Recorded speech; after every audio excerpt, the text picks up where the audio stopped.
It was pretty hard to pass all day, but I mean, it kind of normally is. I don't think it was really any worse than it normally is, but seemed like the end of the race it got pretty racy there, and guys could move around a little bit. But thought all in all, for a freshly paved track, it was a pretty good race. It just was frustrating the first half of the race till guys got their cars better.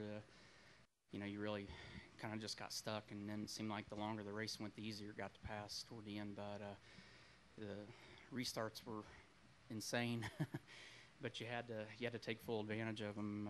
That was the biggest opportunity to make gains, and definitely big gains. You could get 3 or 4 at a time if somebody got bottled up a little bit. So had to be on your toes for the restarts for sure.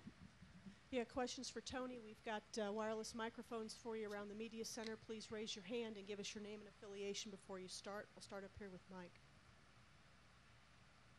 MikeMullen.net. You had some smoke in your car somewhere along the line, or you had no problems at all? I thought at one point you... Not that I know of. Okay. Other questions for Tony in the back here, please?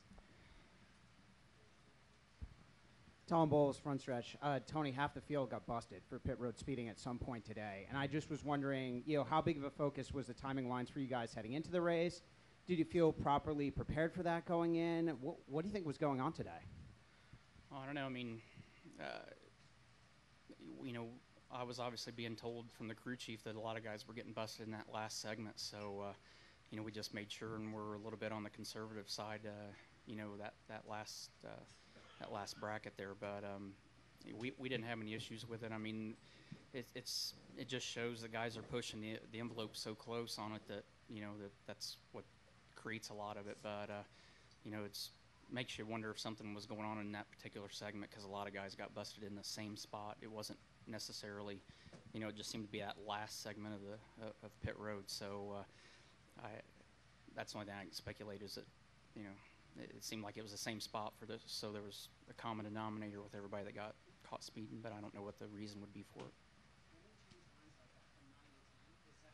Is something like you would focus on heading into a race weekend, or is this typically something that you would never really worry about going in, just a change in the timing lines from last year to this year? The crew chiefs go out there and they walk pit road and they can see where the lines are laid in the track, so I mean, you know exactly where they are per pit box basically. So it's not a secretive deal where you can't figure out where they're at. I mean, the crew chiefs are allowed to figure that out and go down there and document where they're at, and it's then we're made aware of it as drivers, but it's still the same pit road speed all the way from the beginning to the end. So you don't really think about it from year to year. You just worry about whatever the pit road speed is and make sure that you get it on your tack correctly.